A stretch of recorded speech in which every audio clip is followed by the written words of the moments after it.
everyone, it's Alison at the Pennsylvania Public Library, and today we're going to read a little bit anyway of The Little Prince in honor of Little Prince Day, which was yesterday. So fun fact about The Little Prince, it has been translated and published in over 250 languages, the most of any book.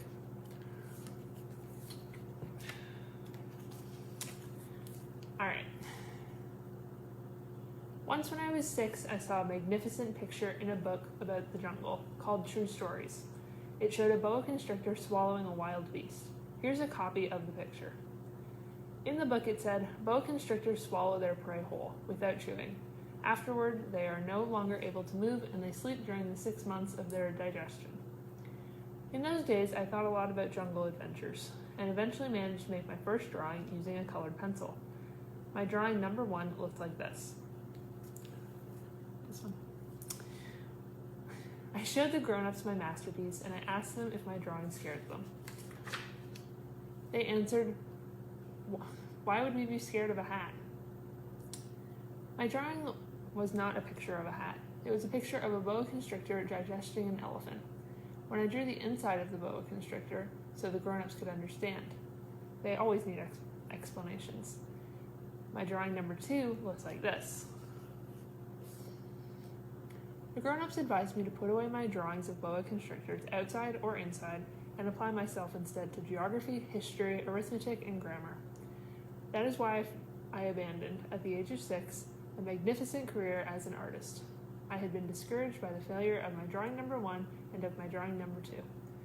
Grown-ups never understand anything by themselves, and it's exhausting for children to have to provide explanations over and over again. So then I had to choose another career, and I learned about pilot airplanes. I have flown almost everywhere in the world, and as a matter of fact, geography has been a big help.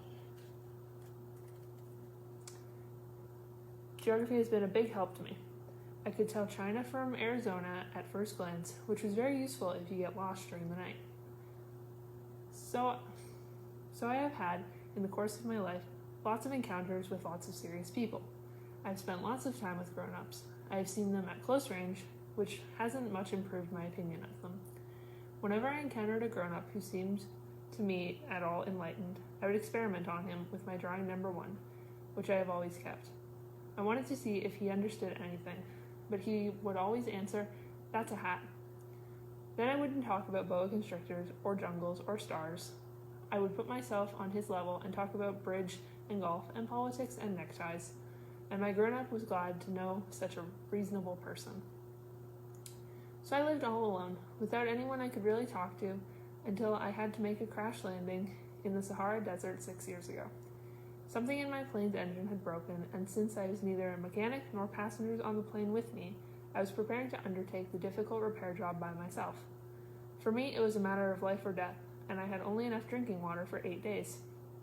The first night, then, I went to sleep on the sand 1,000 miles from any inhabited country. I was more isolated than a man shipwrecked on a craft in the middle of the ocean. So you can imagine my surprise when I was awakened at daybreak by a funny little voice saying, "Please, draw me a sheep." What? Draw me a sheep? I leaped up as if I had been struck by lightning. I rubbed my eyes so hard I stared, and then an extraordinary little fellow staring back at me very seriously. Here's the best portrait I could make of him.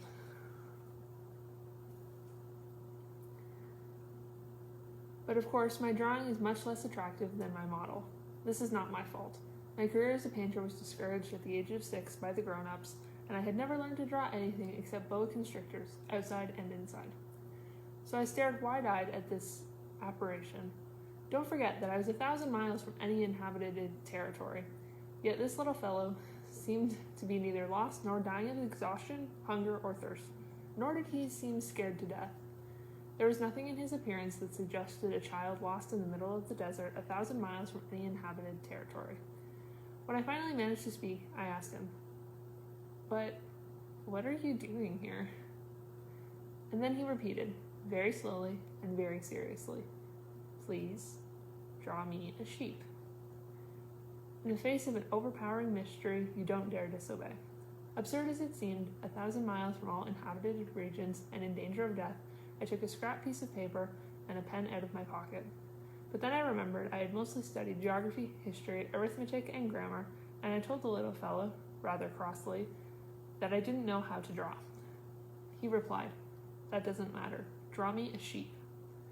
Since I had never drawn a sheep, I made him one of only 2 drawings I knew how to make. The one of the boa constrictor from outside, and I was astounded to hear the little fellow answer, No, I don't want an elephant inside a boa constrictor. A boa constrictor is very dangerous and an elephant would get in the way. Where I live, everything is very small.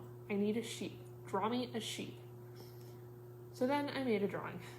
He looked at it carefully and then said, "No, this one is already quite sick. Make another." I made another drawing.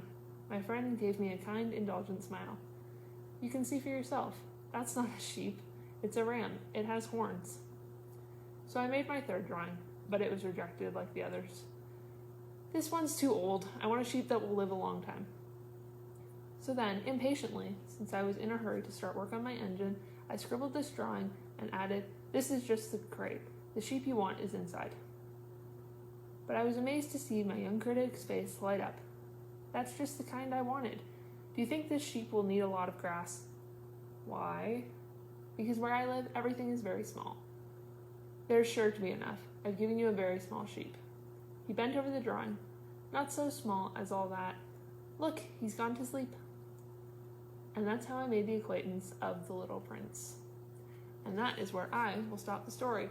If you'd like to read the rest of it, you'll have to come to the library and check it out for yourself. Thanks for listening, everybody. Have a good night.